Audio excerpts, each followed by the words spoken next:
son nombres raros. El esófago de Barrett no sangra, por si acaso. Respuesta, Helicobacter pylori. O sea, el Helicobacter pylori es causa de hemorragia digestiva alta de origen esofágico para un alumno o alumna. No quiero ni ver quién es. Que miren, eso es lo que responden.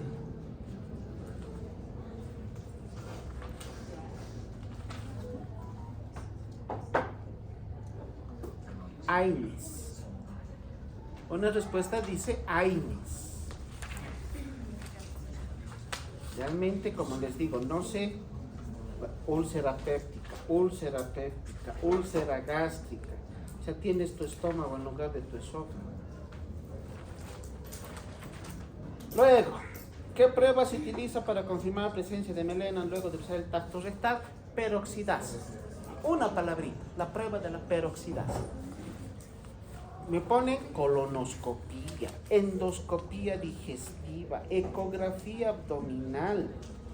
La prueba del agua oxigenada sirve porque es lo mismo. Prueba de las heces fecales. ¿Cuál prueba?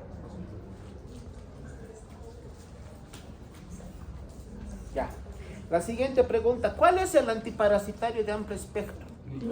La nitazoxanida. Algunos ni escribir el nombre saben. Y les he preguntado presentación. No les he preguntado dosis. Y me ponen 7.5 a 10 miligramos kilogramo peso. 50% de los exámenes está con esa respuesta. Yo les he preguntado presentación. 250 y 500 miligramos. Nada más. La pregunta es clara, por eso, ¿de qué color la pared? Pero en el INAM es 500. Hay de 250. Se han puesto 500, 250 está bien. Pero la cosa es que me pongan eso, no que me pongan la dosis.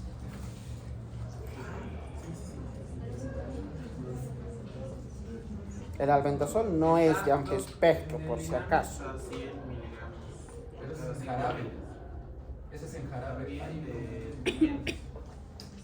Busca, a ver, ¿qué es lo que buscan ustedes? Googleen, nitazoxanida, ¿qué les sale? 500 miligramos. ¿De cuánto? 250 y 500 miligramos. 500 miligramos.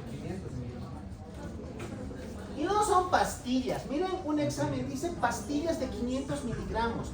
¿Cómo me van a hablar a estas alturas de pastillas? ¿Por qué no me ponen chupetes y caramelos? O masticables, en serio. Se llama nitazoxanida, aquí dice nisamitoína. El praziquantel no es. El albendazol tampoco. Metronidazol menos. ¿Ven que no? Si son preguntas extremadamente fáciles, muchachos. ¿Cuál de las enteroparasitosis se considera en el síndrome disentérico? Las amebiasis, las amebas. Solamente las amebas. Aquí estaba viendo algo, a ver, ojalá lo encuentre otra vez.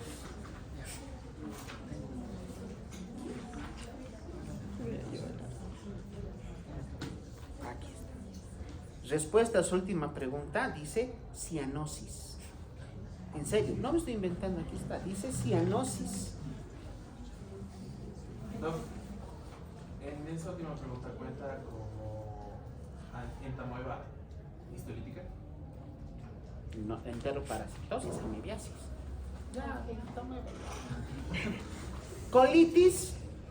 ¿Qué es colitis? Colitis pulmonar. Inflamación del colon. Eso no es un enteroparasitosis. Yo estoy en colitis pulmonar. Quería otra más. ¿Dónde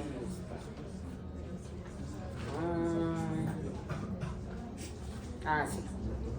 A ver, es incongruente, ¿no ve? La respuesta, la pregunta era ¿qué enteroparasitosis se considera en el síndrome disentérico? Respuesta, enterobacterias. Así es, en examen.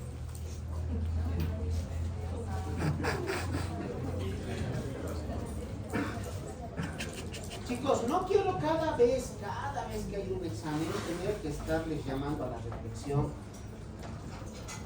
de cómo un alumno de noveno semestre va a tener semejantes horrores. Ni siquiera son errores, son horrores.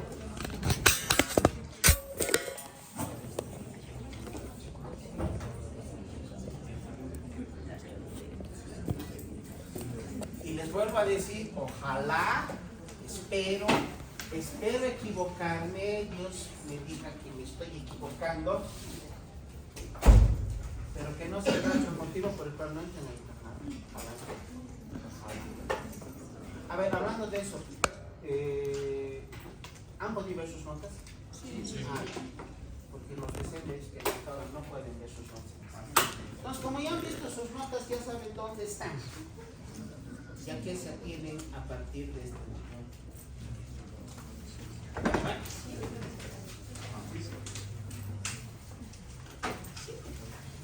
Bueno, chicos, veamos las infecciones. Quiero que pongamos algo en claro respecto al diagnóstico. Infección intestinal no es diagnóstico. No es correcto colocar infección intestinal en una historia clínica. No se puede. Vamos a dar el diagnóstico en base a los síntomas que presenta el paciente. Si el paciente presenta... A ver, empezamos por otro lado. ¿Cuál es el principal síntoma de las patologías digestivas? Dolor. Dolor abdominal. Si dices dolor, puede ser dolor de pie. Dolor abdominal. Fuera del dolor abdominal, ¿qué otras manifestaciones clínicas presenta un paciente que cursa con un cuadro infeccioso a nivel intestinal? Principalmente vómitos, náuseas, vómitos y diarrea. Cuando el paciente presenta vómitos, si estamos hablando de patología digestiva, el compromiso, el daño está a nivel del estómago. La inflamación de la mucosa es a nivel de la mucosa del estómago. Si el paciente presenta diarrea, la inflamación o el proceso patológico está a nivel de la mucosa del intestino. Puede ser delgado, puede ser grueso. Así que si el paciente presenta vómitos, nos estamos refiriendo al estómago, gastro. Si el paciente presenta diarrea, nos estamos refiriendo al intestino entero. Así que un paciente que tiene gastroenteritis tiene como síntomas vómitos y diarrea. Gastroenteritis es el que tiene vómitos y diarrea. Tiene que cumplir los dos requisitos, tener vómitos y diarrea.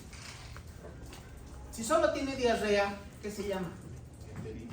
Enteritis. Y si solo tiene vómitos, puede ser gastritis, puede ser pancreatitis, puede ser colecistitis, colelitiasis, coledocolitiasis, hepatitis, un montón de patologías. Cuando hablamos entonces de infección gastrointestinal, una gastroenteritis, el paciente debe cumplir los dos requisitos, tener tanto vómitos como diarrea. Ese es el diagnóstico. Gastroenteritis. No hay diarrea, es enteritis. En las infecciones de origen digestivo, la principal sintomatología es la diarrea, por compromiso a nivel del estómago, del intestino. Puede haber además otros síntomas como náuseas, vómitos, pérdida de apetito, lo que llamamos hiporexia o anorexia, ese dolor tipo retortijón que lo vamos a describir como dolor tipo cólico. Y dependiendo de la magnitud de la infección, un compromiso variable del estado general del paciente. El paciente cursa con astenia, adinamia. Yo creo que todos alguna vez hemos cursado con una gastroenteritis infecciosa, por lo menos enteritis infecciosa que te mandó a la cama, con fiebre, cefalea, mareos. Eso es algo para nosotros los que vivimos acá, no solo en esta ciudad, en este país, algo de rutina. Pero imagínense para los gringos, es causa de cuarentena en las ciudades. Y no es broma, es cierto. En otro momento les voy a contar de esa anécdota con un amigo. Las causas etiológicas para que el paciente presente un cuadro de una infección intestinal, ya hemos visto las causas parasitarias. Otras causas virales. Las causas virales son más frecuentes en niños. Principal representante, el rotavirus. De las bacterias, de Escherichia coli, la que se lleva la flor. Pero ahí también hay que mencionar al Campylobacter y a la Salmonella. Estos tres tipos de agentes etiológicos, virus, bacterias y parásitos, que era el anterior tema que hemos visto, nos van a producir cuadros de gastroenteritis.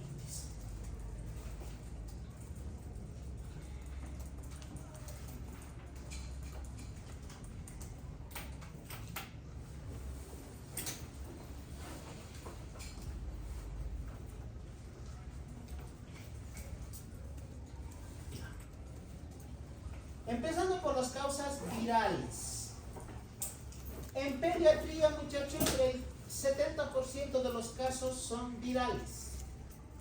Por lo tanto, es un crimen darle antibiótico a un niño que tiene diarrea, que es viral. Viral. Principal causa viral en los niños es el rotavirus. En los adultos, el norovirus. Segundo de la lista. Otros agentes etiológicos virales podemos mencionar al adenovirus y al astrovirus. ¿Cómo se adquieren estas infecciones? Como todas las infecciones, por condiciones insalubres de vivienda o inadecuada preparación o manipulación de alimentos. La vía de ingreso siempre es vía oral. En niños siempre vamos a encontrar, pero más de la mitad de los casos vamos a encontrar pacientes con diarrea cuyo origen es viral. ¿Qué se va a hacer en el tratamiento? ¿Qué harían ustedes? Si es virus, ¿cómo le vas a dar antibiótico? Tratar síntomas. Viral. Tratar síntomas. ¿Cuál? Tratar síntomas. Tratar síntomas. Tratar solo. ¿Cuál es el agente etiológico de la gripe? El rinovirus. ¿Qué se da en el tratamiento? Antigripal. El Elechel, el Sanatucin, el Reflenex, el que quiera. ¿Saben la composición de un antigripal? Tiene paracetamol. ¿Qué más? Tiene paracetamol, tiene cafeína, algunos, y tienen pseudoefedrina. ¿Alguno de ellos es antiviral? Entonces, si es un virus, ¿por qué no es antiviral en algo tan común como una gripe? Porque las infecciones virales mutan. Se puede inventar para el rinovirus que está actualmente esta semana produciendo estragos en los colegios, para el siguiente mes ya mutado.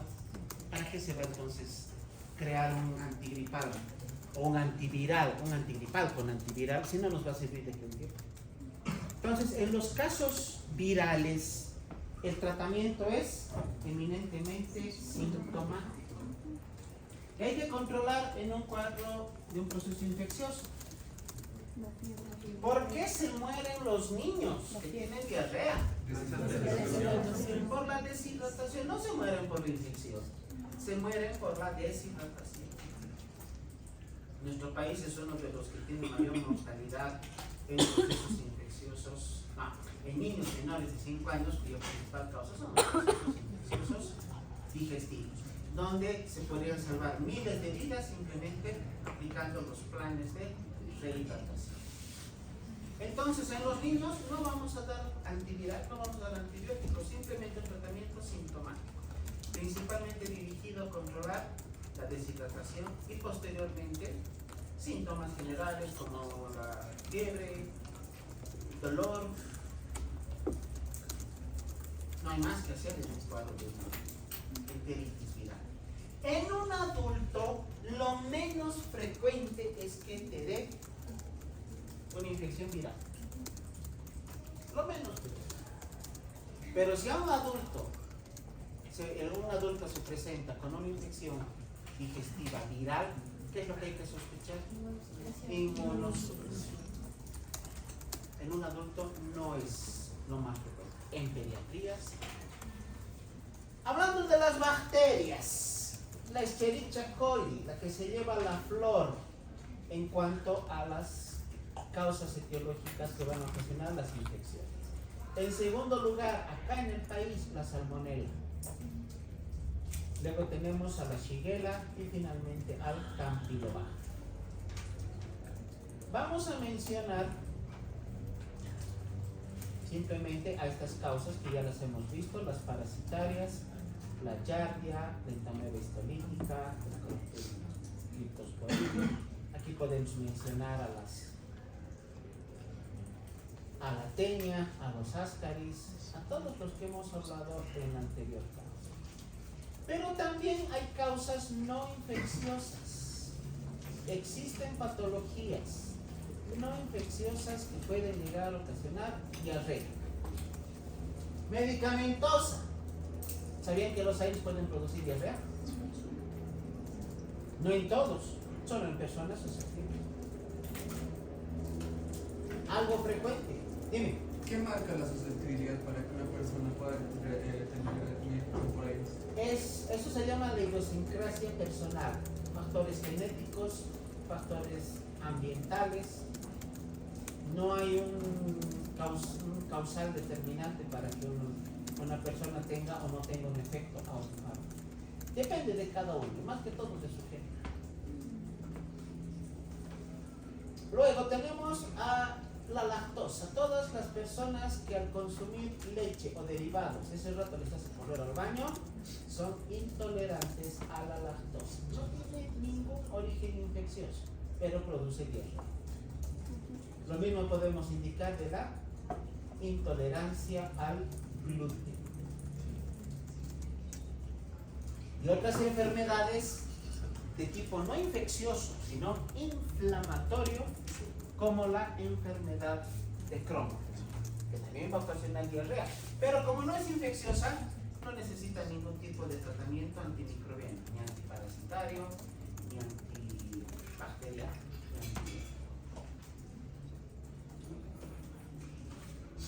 ¿Qué otra patología que no tiene nada que ver con el aparato digestivo produce diarrea?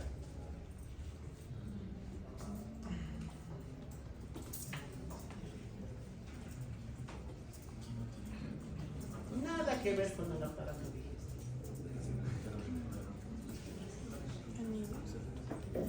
Diagnóstico. ¿Qué enfermedad? ¿Cuál?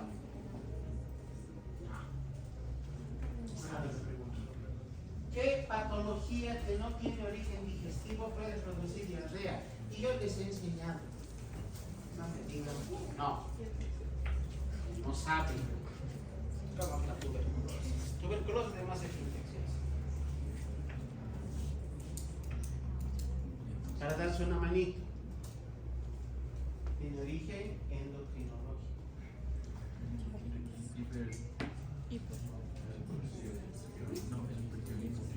Denme diagnóstico, chicos, eso es Hiper.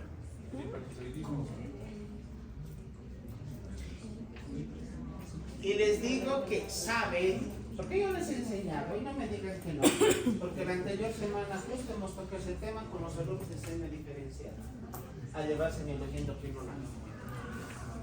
¿Diabetes? No, la diabetes. El hipertiroidismo. El hipertiroidismo produce diarrea y no tiene nada que ver con el aparato. Así que existen patologías no infecciosas e inclusive no relacionadas al tubo digestivo que pueden ocasionar diarrea. Clasificaremos a los cuadros diarreicos, a las infecciones digestivas. Como la mayor parte de las patologías agudas, menos de 14 días, crónicas, más de 30 días, y en el curso de las infecciones digestivas hay un punto intermedio que se llama las diarreas persistentes, entre 14 y 30 días. ¿Cuál es el concepto que da la OMS para la diarrea? ¿Alguien sabe?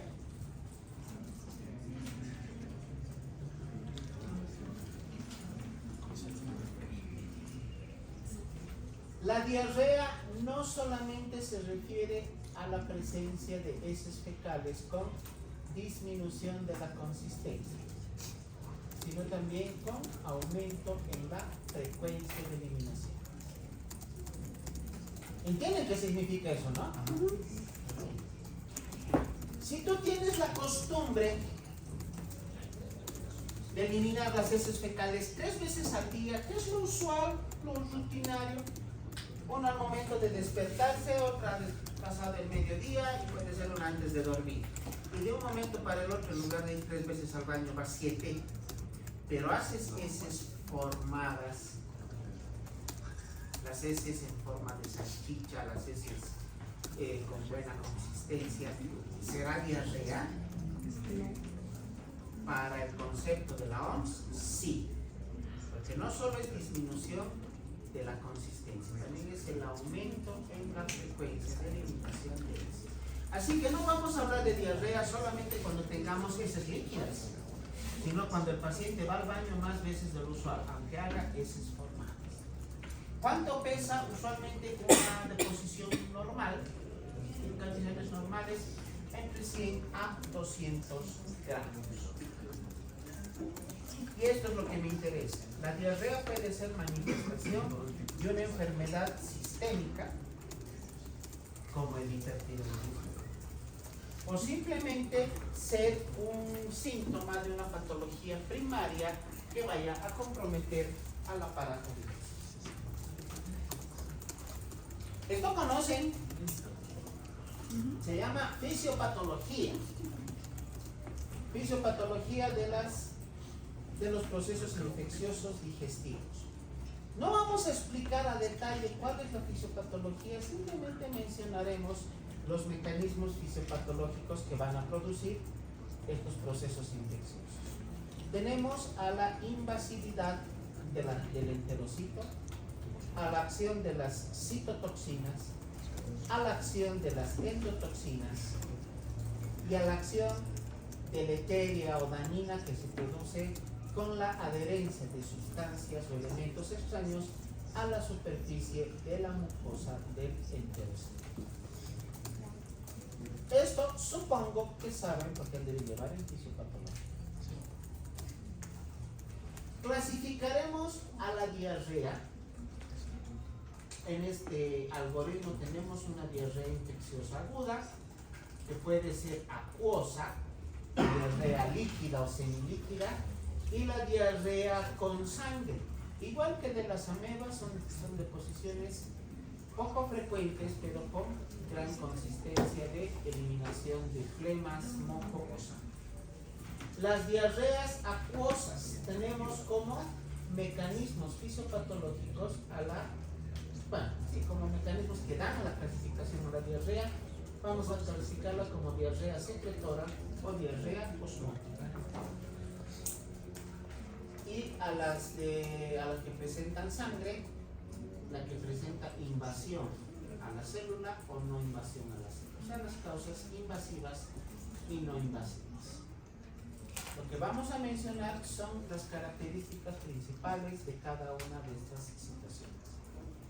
Manifestaciones clínicas más importantes: el dolor abdominal, la diarrea, pero fuera de estos tenemos el estado de náuseas, vómitos y, si es una causa infecciosa, fiebre. ¿Cuál es la diferencia entre fiebre y alza térmica? La fiebre la puedes cuantificar y la otra simplemente Es una sensación.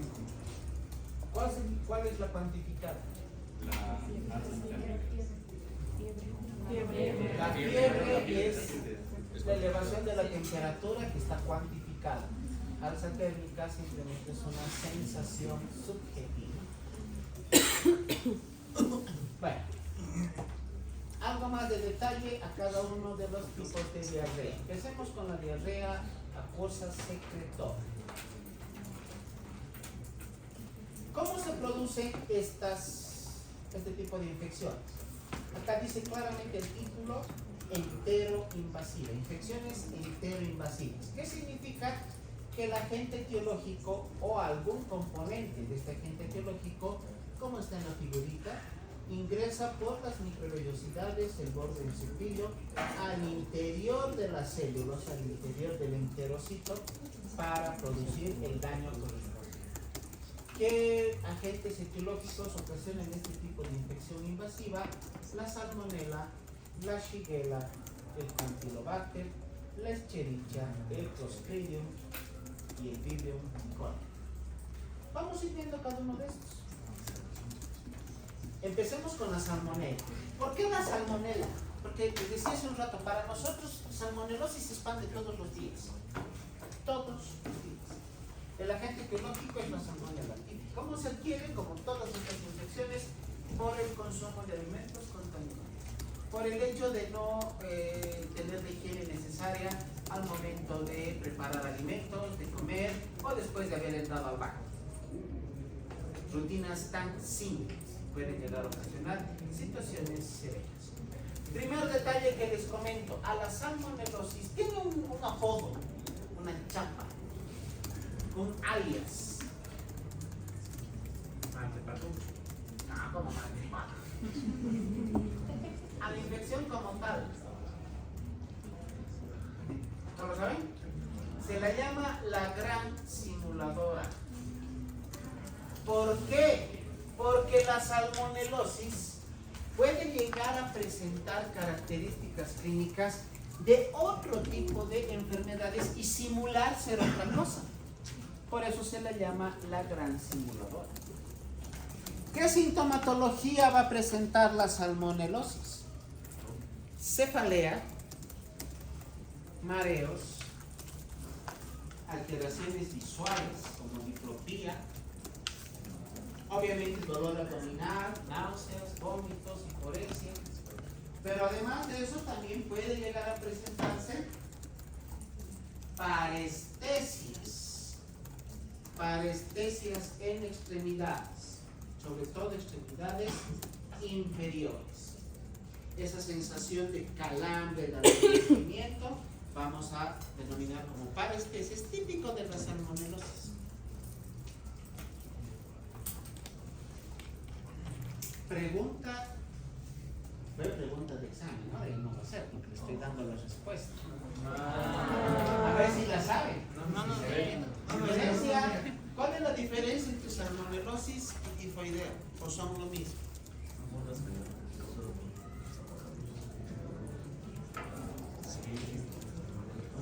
Diferencias entre lo que es la salmonelosis y la fiebre tifoidea. O les repito, o serán lo mismo con distintos nombres, o son sinónimos.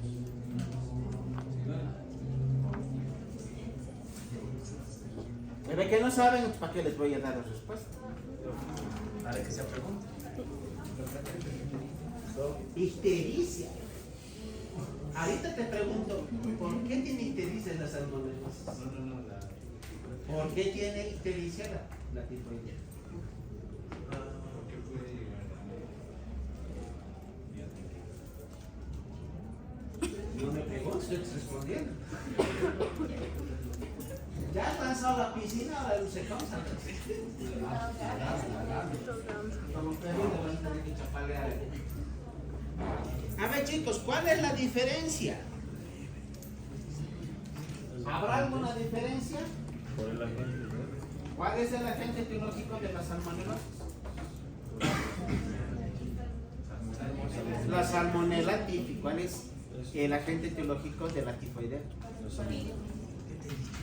También la salmonela. Puede ser tifio, puede ser paratifio. Clínicamente, ¿cuál es la diferencia? Ambos tienen lo mismo. Ambos tienen lo mismo. Que cefalea, que dolor abdominal, que náuseas, vómitos, hiporexia, paresthesia, etcétera, etcétera, etcétera. ¿Cuál es la diferencia? Que la fiebre tifoidea tiene fiebre. Así de sencillo. La salmonelosis no tiene fiebre, pero son prácticamente lo mismo. Muchachos, ¿por qué este dato importante de la salmonelosis? Porque en nuestra práctica médica nos vamos a encontrar un montón de veces con este agente etiológico. En más de una oportunidad he diagnosticado salmonelosis solo con cefalea, obviamente con diagnósticos como un diagnóstico diferencial final. El paciente solo tenía cefalea.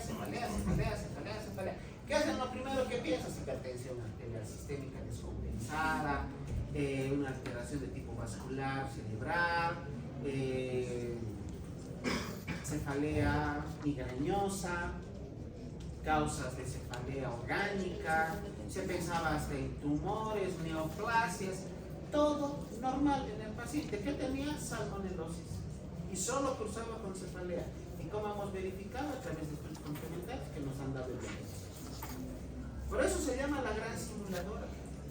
No esperen que una salmonelosis tenga los síntomas típicos de una infección.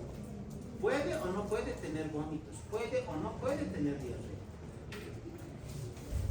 Es un bacilo gram negativo. De todo lo que está escrito ahí, lo que me interesa es un bacilo gram negativo. ¿Para qué me sirve saber que es un bacilo? Miren, ni siquiera es una bacteria, es un bacilo. ¿Para qué me sirve saber que es gram negativo? Para el tratamiento. ¿Qué tratamiento le voy a dar a un paciente que tenga un bacilo gram negativo? ¿Cuál? Quinolonas. ¿Por qué quinolonas? Porque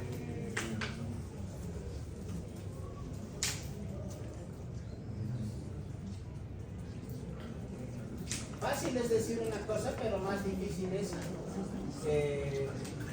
explicar. ¿Cuál es el grupo antibiótico específico para gram negativos? Como grupo antibiótico.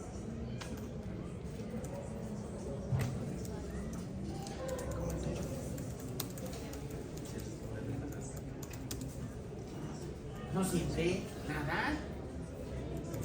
Una, no me responden de formato. ¿Cuál es? No. Respuesta incorrecta. Los aminoglucósidos.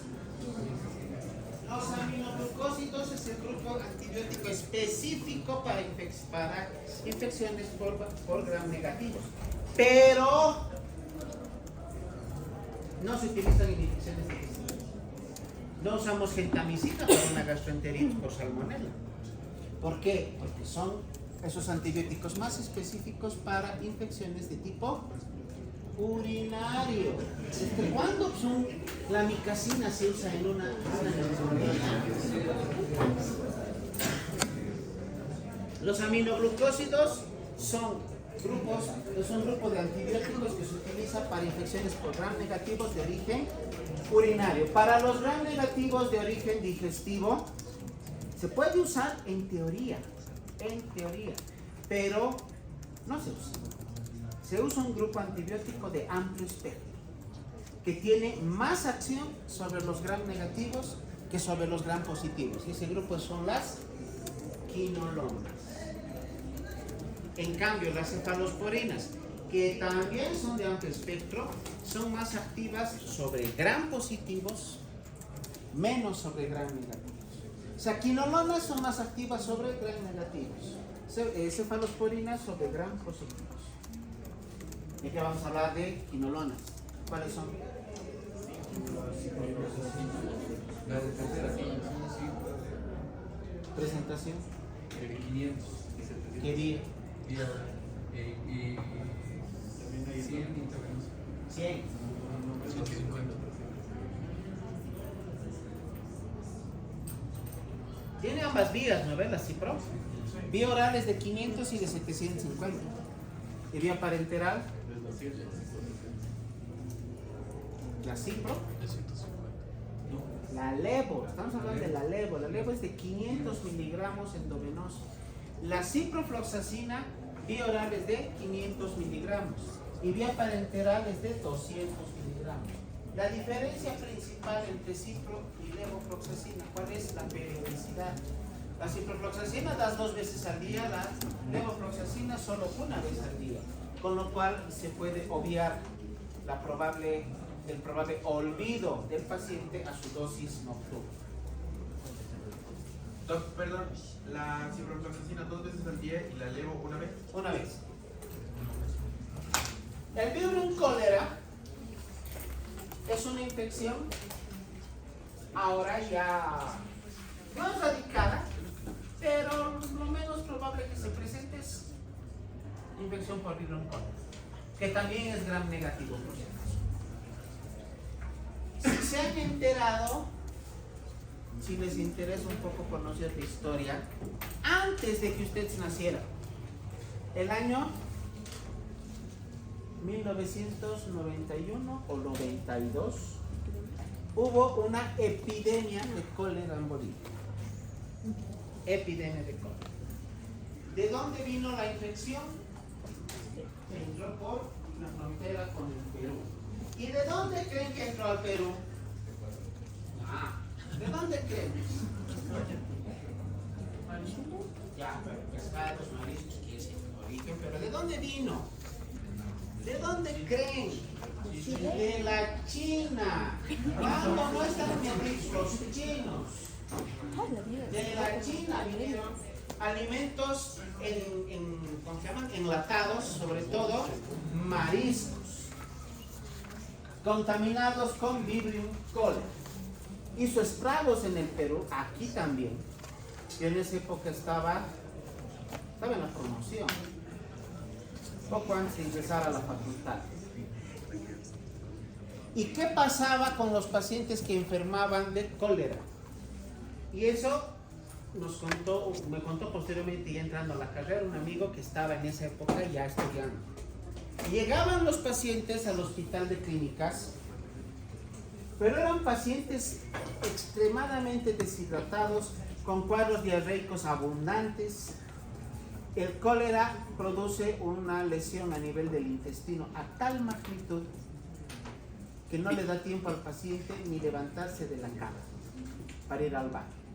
O sea, el paciente como un bebé se defecaba encima, ensuciaba sábanas, frazadas, colchones, todo lo que había. ¿Qué se ha hecho? Y esto es cierto, es real. A las camas donde estaban los pacientes se ha hecho un hueco, ¿cierto? Se ha hecho un hueco al colchón, se ha puesto plástico para recibir todo en un balde, porque el paciente no tenía tiempo ni de ponerse de pie. La diarrea venía y venía y venía y venía. Así de una manera exorbitante. Y las diarreas se presentaban como en esta figurita. La comparación que se hacía era como de arroz cocido o agua de arroz. El cólera no atacaba al intestino delgado, específicamente al intestino. Y al ser un gram negativo, el tratamiento podíamos realizarlo de igual manera con quinolonas. Este proceso infeccioso, esta epidemia que hubo del cólera, no ha durado mucho tiempo. Ha de ser un poco más de un mes y ha sido erradicada. Y hasta el día de hoy, 30 años después, nunca más he escuchado de cólera. Por lo menos como epidemia. Pregunten a sus familiares, los que vivían en esa época acá en La Paz, seguro se acordarán de lo que les estoy mencionando. La Escherichia coli, pero esta Escherichia coli con una de sus variedades, la enterotoxigénica o enterotóxica. ¿Qué va a producir? Acá en la figura tenemos el esquema del ribete en cepillo. Estos como disquitos verdes son los antígenos del Escherichia coli. que, como indican las flechitas, a través de lesión a nivel de la membrana celular van a ingresar al interior de la célula, produciendo toxicidad. No entra la bacteria, no entra la Escherichia coli al interior de la célula, que ingresan sus toxinas. Y esa toxina es la que lesiona o destruye a la célula, produciendo la diarrea. La diarrea acuosa también podemos tener de origen osmótico. La diarrea osmótica, por si acaso, es el origen de lo que hemos denominado hace rato como causa infecciosa de origen, causa de diarrea no infecciosa de origen endocrinológico, el hipertiroidismo. No es infección, es una diarrea de tipo motora y osmótica. Al hablar de osmolaridad, ¿cuánto es osmolaridad normal? Osmolaridad del plasma, ¿cuánto es? 280, 300 miliosmoles, redondearemos a 300. Para que exista una diarrea osmótica, se necesita un aumento en la osmolaridad a nivel de la luz intestinal. Sube a 350, 400 miliosmoles. Para compensar ese aumento de la osmolaridad, ¿qué se necesita? Que salga agua al interior de la luz intestinal. ¿De dónde sale el agua? De las células. Y al haber gran cantidad de agua en la luz intestinal, se produce la diarrea.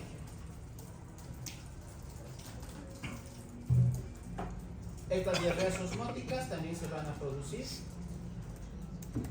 por necrosis de las microvellosidades, situación que es la que producen los agentes parasitarios, la Giardia, Cryptosporidium, la Cyclospora y los Microsporidium. Esta que está acá, ¿cuál de los parásitos es? La carita feliz es la Giardia. A las diarreas con sangre, esa es la pregunta del repaso de hoy día. Diarreas con sangre las clasificamos en el grupo de las disenterías. Eso hemos hablado al momento del tema de las amebas. Disentería. El síndrome disentérico tiene dos componentes. O son amebas de origen parasitario o es shigellosis de origen bacteriano. O sea, cuando tu paciente presenta deposiciones con sangre, descartando obviamente que sea una hemorragia digestiva baja, estamos hablando de sangre, de un proceso infeccioso, o son amebas, que son parásitos, o es shigellosis, causa infecciosa bacteriana. Ambos se denominan síndrome disentérico. La Shigella también es gram negativa, que tiene enterotoxinas, que son las que van a aumentar la motilidad intestinal, aumentan el peristaltismo intestinal, produciendo mayor movilización de líquido en la luz intestinal, pero a la vez la shigellosis puede llegar a invadir acá el interior de la célula, produciendo destrucción de la célula como tal, produciendo destrucción de la membrana celular y de la misma célula, y eso es lo que va a ocasionar la presencia de sangre. Esa es la causa invasiva. La causa no invasiva, la Escherichia coli, otra variedad, la enterohemorragia, que va a producir lesión y con similares características, destrucción de la célula, lesión de la membrana celular a través de un mecanismo de adherencia. Se adhiere, como está aquí en la figurita, miren, el disquito verde es el agente etiológico. Se adhiere a la microvellosidad y de acá se produce la lesión y destrucción de esta zona de la célula. Esta es la E. coli enterohemorrágica. Hay otra variedad que es la enteroagregativa. Como si fueran plaquetas que se unen unas a otras para detener una hemorragia, las Escherichia coli se pueden agregar una a otra, como acá vemos, en la superficie de las microvellosidades de los adultos, de las células intestinales de los adultos, produciendo la lesión a través de sus enterotoxinas. ¿Qué va a ocasionar esta agregación? La agregación como pilas de monedas que se presentan con las estereoscopias. Aquí está. Necrosis de las microvellosidades, acortamiento de las microvellosidades y una gran infiltración inflamatoria de la mucosa y de la submucosa. Un paréntesis especial para el Clostridium difficile. ¿Qué patología ocasiona este agente etiológico?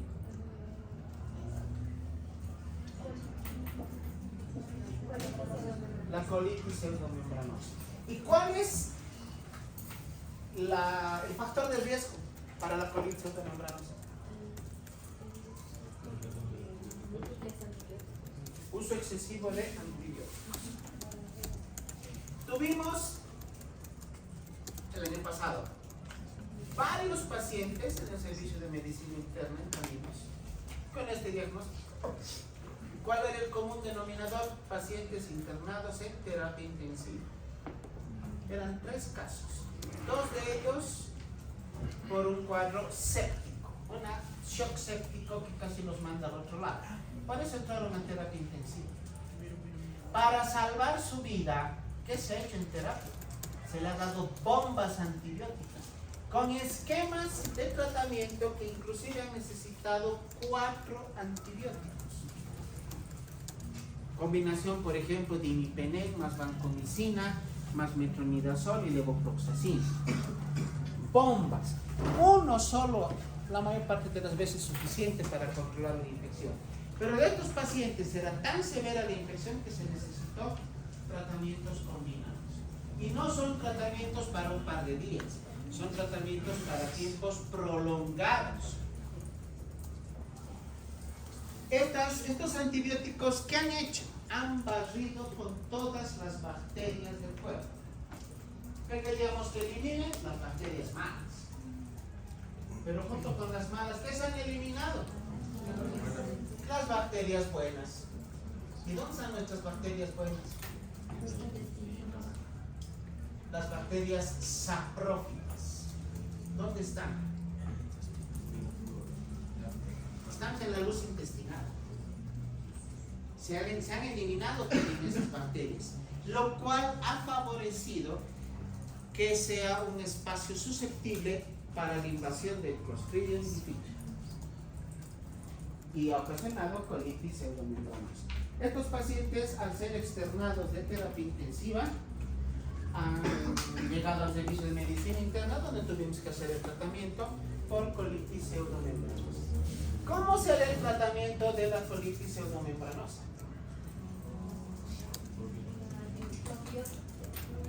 Probióticos.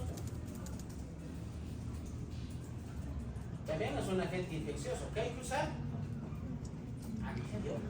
Pero si el antibiótico es el que ha ocasionado la infección, ¿cómo voy a controlar con otro antibiótico?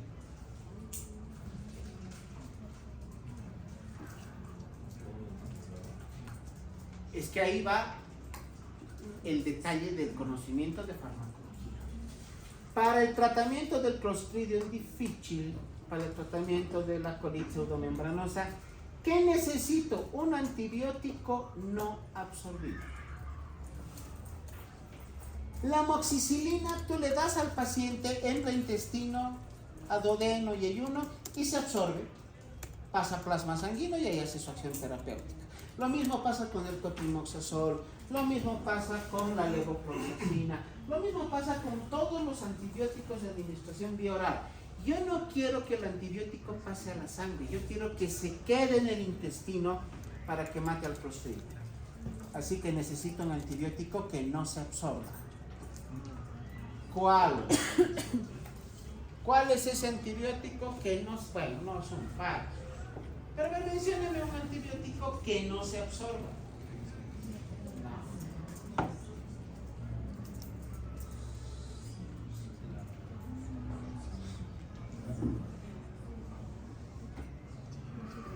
La rifaximina. ¿Cuál? Rifaximina. la rifaximina. Sí, es, en la teoría está como uno de los antibióticos más usados. Rifaximina. Pero lo que se enseña en la farmacología es que el antibiótico más usado que no se absorbe es la neomicina.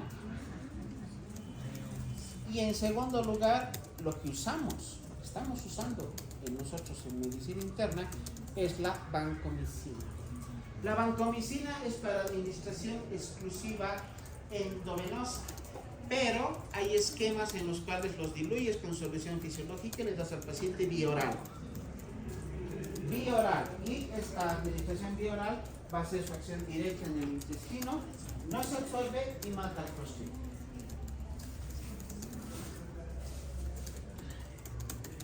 De las gastroenteritis virales, tenemos al grupo de los calicivirus, al virus Norwalk, que es uno de los más frecuentes, que va a causar vómitos y diarreas voluminosas. Contagio de persona a persona, común para todas. Este es el detalle: sobrevive en el medio ambiente y es difícil de inactivar. O sea, la persona defeca al medio ambiente, se secan las heces fecales, pero el virus sobrevive. Igual pasa con el rotavirus. Sobrevive bien al medio ambiente, es difícil de inactivar. Este rotavirus es el que va a causar la mayor parte de los cuadros de diarreas en pediatría. Estamos hablando de diarreas de tipo osmótica y secretora. Contagio de persona a persona o contagio a través de inoculación luego de haber defecado al medio ambiente. El adenovirus es uno de los más raros, poco probables, que va a ocasionar también diarreas en el ámbito pediátrico. Los niños se infectan fácilmente y si compromete a los adultos, esta puede cursar completamente asintomática. Pero ¿qué hemos dicho para que se produzca una infección intestinal por virus? ¿Qué requisitos se necesita? Inmunosupresión. Muy bien. ¿Qué antibiótico voy a usar para combatir la salmonela, la Escherichia coli, el Clostridium, el virus cólera? Ahorita hemos hablado de quinolona, pero a todos los alumnos en todos los niveles les repito una y otra vez hasta que se les grabe. ¿Cuál es la primera medida que el médico adopta ante todo cuadro infeccioso? Sea digestivo, respiratorio, urinario, de cualquier origen.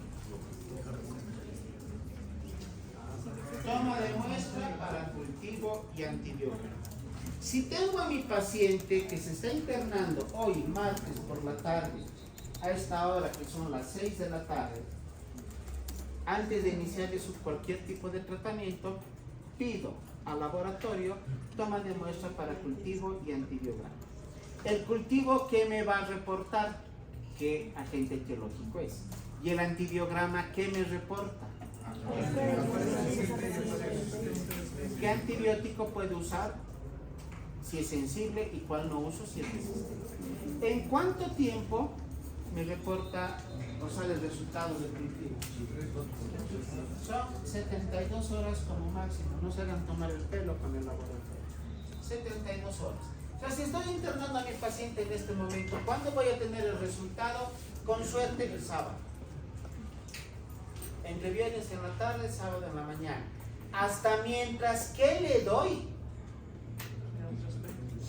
un tratamiento antibiótico empírico. ¿Qué voy a utilizar? Quinolonas. Utilizaré de preferencia quinolonas, a menos que exista alguna contraindicación para el uso de las quinolonas. Y hablando de este detalle, haciendo un pequeño paréntesis, algo que tenemos que realizar con nuestro paciente fuera de hacer tratamiento, que es educación. Hay que educar. Te vas a encontrar con el paciente al cual le vas a decir, ¿sabe qué, señor o señora? tenemos que hacer un tratamiento antibiótico y le voy a dar cotrimoxazol por X infección. Y te va a decir, no doctor, no puedo usar cotrimoxazol. ¿Por qué?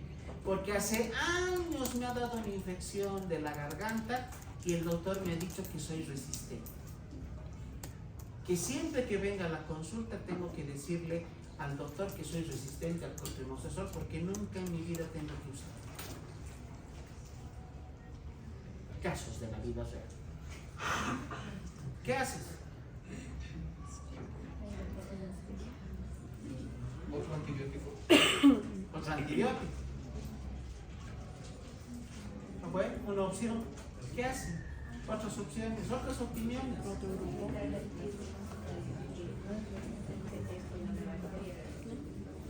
Cultivo y antibiótico. De nada me sirve buscar otro grupo antibiótico. Lo primero que yo pongo en duda, ese doctor habrá sido médico o habrá sido Cayaguay, o por ahí era cura cosantero.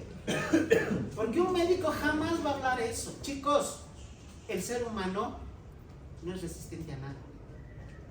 Ni tú, ni tú, ni tú, ni tú. Nadie en este planeta Tierra es resistente a los antibióticos. Entonces, ¿quién crea resistencia? Las bacterias, no los seres humanos. Cuando el paciente me dice, doctor, me han dicho que yo soy resistente a la penicilina, ¿qué me imagino? Que han agarrado al paciente, lo han doblado en 10.000 y lo han metido en una caja Petri y lo han incubado. Ahí sí les creo que esa persona sea resistente. Pero si no, son las bacterias las que causan resistencia. Ahora, puede haber el siguiente ejemplo, también casos de la vida real. Que te digan, doctor, tengo una infección urinaria. Sí, muy bien, vamos a utilizar como tratamiento nitrofurantoína. No puedo usar nitrofurantoína. ¿Por qué? Porque me ha dado una infección urinaria igualita a la que tengo ahora a principio de año. Y soy resistente.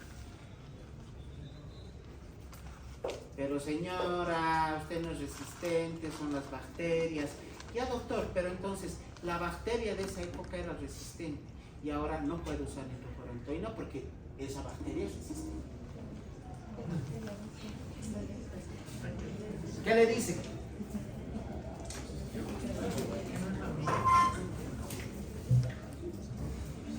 Da ganas de decirle, si no me va a hacer caso, ¿para qué me busca? Pero tu paciente no es médico, así que no tiene por qué saber. Pero tú tienes la obligación de enseñar. Si efectivamente tuvo un proceso infeccioso por un Escherichia coli a principios de año y solo pudo usar, qué sé yo, amoxicilina clavulánica, porque todos los antibióticos eran resistentes, eso era para la anterior infección.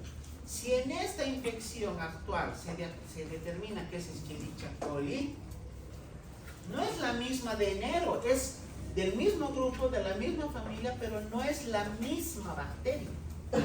¿Eso me entienden? No es la misma bacteria, pero el nombre es la misma porque es el mismo nombre. Es como decir, en el mes de enero, ¿quiénes han sido los agentes etiológicos que causaron esa infección? Los paseños. Para esta época siguen siendo los paseños, los que viven en La Paz. ¿Habrán sido los mismos? Por ahí a principios de año eran los que vivían en la zona sur y ahora son los que viven en Miraflores. Siguen siendo de La Paz, pero son distintos.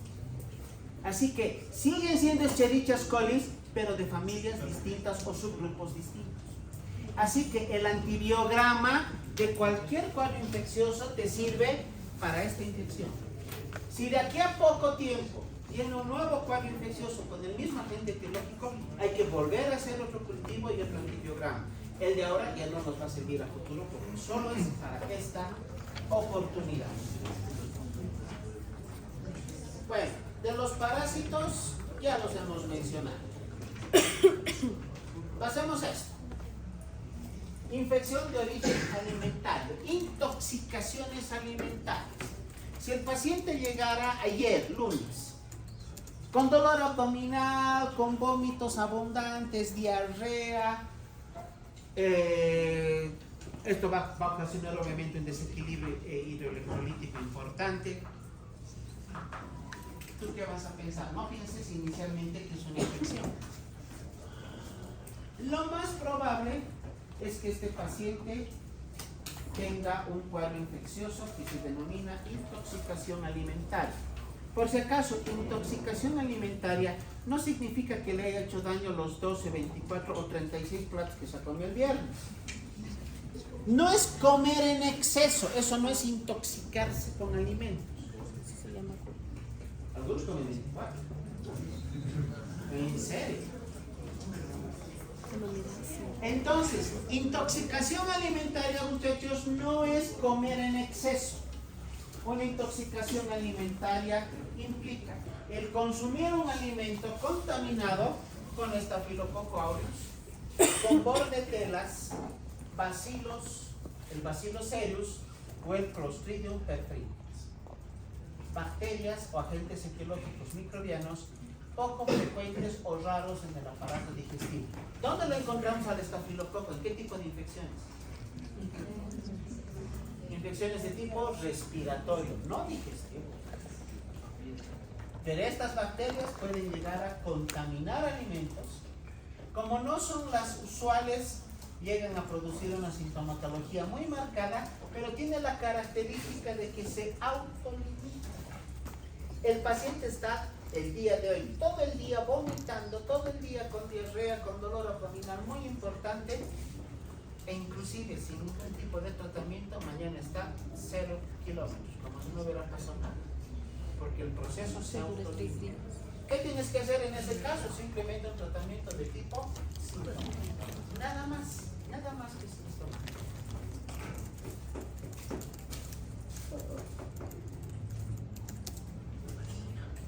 Factores de riesgo a tomar en cuenta para el diagnóstico: alteraciones,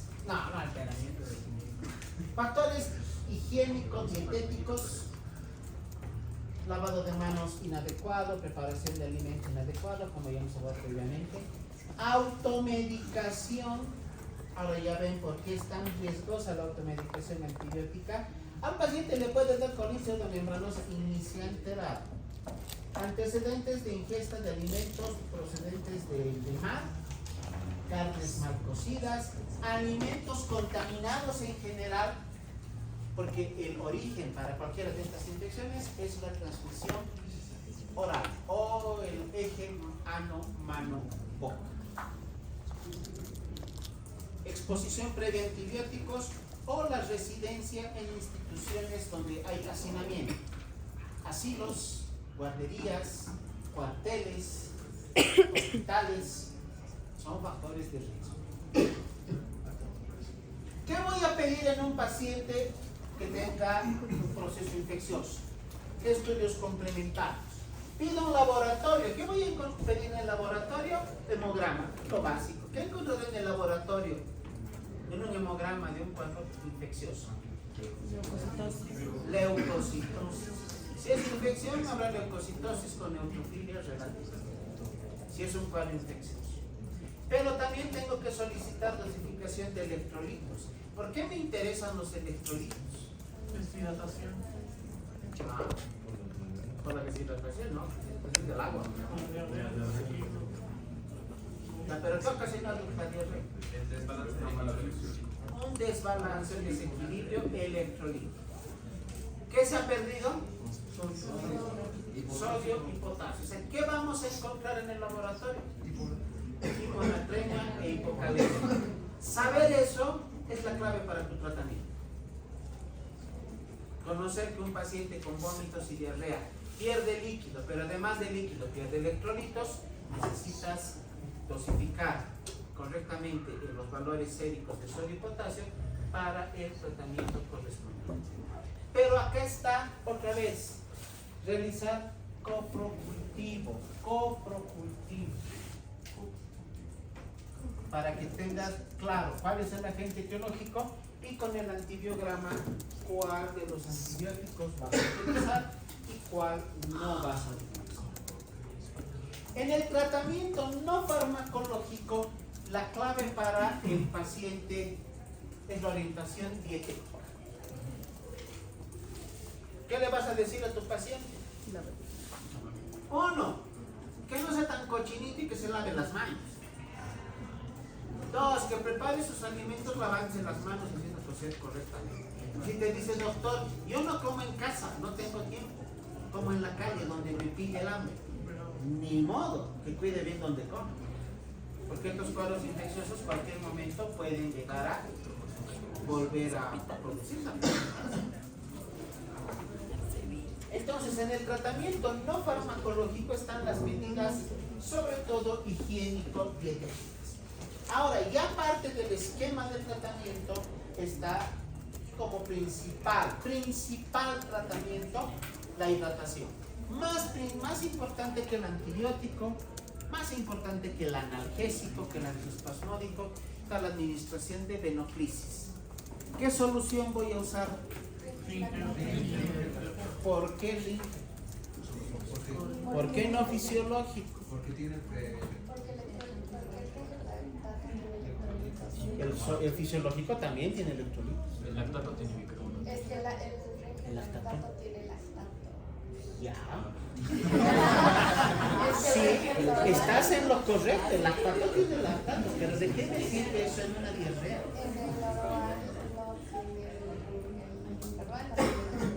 El normal no tiene lactato. Sí. Sin embargo, el lactato igual puede ayudar en acidosis. Pero este paciente no está en acidosis, está con diarrea. Por las concentraciones de sodio. De potasio. Tú me dices Ringer lactato o Ringer normal. Yo te digo, ¿por qué no le doy fisiológico? También tiene electrolitos. ¿Pero por qué? Es que no es decir, no se le da. ¿Pero por qué? La respuesta, ¿alguien sabe la respuesta? ¿Por qué estos pacientes de preferencia? Tratamiento de primera línea en el esquema de venoclisis se debe dar Ringer. Ya sea normal o lactato, de preferencia normal, en un cuadro de una deshidratación leve o moderada. Si es severa, te acepto el lactato, para evitar que el paciente entre en acidosis. Pero sí se ve el lactato. Pero, ¿y por qué no darle fisiológico que también tiene electrolitos? Por la proporción de los electrolitos. ¿Cuál? Es que a veces, chicos, sean específicos, objetivos, claros, concisos, como si estuvieran respondiendo en su examen. Por eso les va mal en sus exámenes, no contestan correctamente. A ver, ¿cómo es la pregunta? ¿Cómo es? ¿Alguien sabe? ¿No sabe? ¿Por qué no se le da fisiológico? Porque hemos pedido, no aquí hemos pedido. Aquí. Pedimos biometría hemática y electrolitos séricos. ¿Para qué? Para saber los valores de sodio y de potasio. Se presume, esperamos que en un paciente con vómitos y diarrea, ambos electrolitos estén disminuidos, con hipocalemia y con hiponatremia. Entonces, en el esquema de venoclisis, ¿qué tengo que reponer? Sodio y potasio. El Ringer es el único que tiene los dos. El fisiológico solo tiene sodio. Entonces, si te pregunto, ¿por qué no le doy fisiológico? Porque no tiene potasio. Eso es. ¿No me has dicho así? ¿Y por qué no le doy dextrosa? Porque la dextrosa no tiene ni siquiera un solo electrolito, solo son calorías. Ahora, en cuanto al tratamiento antibiótico, esto solamente es una referencia. No significa que si el paciente tiene E. coli, solo le doy ciprofloxacina.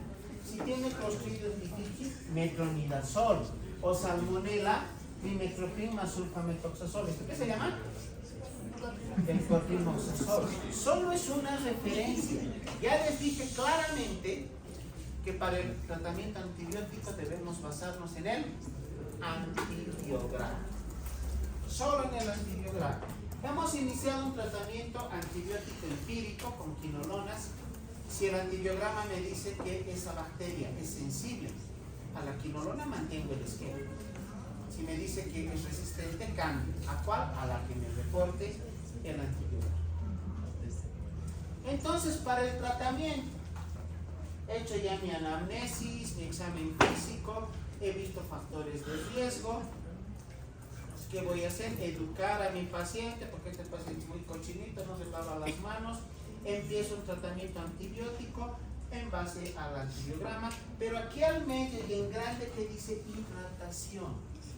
Más importante que cualquier medida terapéutica está la rehidratación. Si mi paciente tiene deshidratación leve, voy a reponer 40 ml por kilogramo de peso. Si tiene deshidratación moderada, voy a reponer 50 ml por kilogramo de peso. Y si tiene deshidratación severa, 60 ml por kilogramo de peso. Ese es el volumen en soluciones que voy a darle en el esquema de beneficios. ¿Cuál le doy? ¿Qué solución? Si tiene deshidratación leve o moderada, Ringer normal. Si tiene deshidratación severa, Ringer normal. No tengo Ringer. No tengo. La doctora de la farmacia se olvidó hacer la solicitud y el pedido y no tengo Ringer normal ni Ringer lactato. Va a llegar a fin de mes porque no se ha hecho el pedido a tiempo.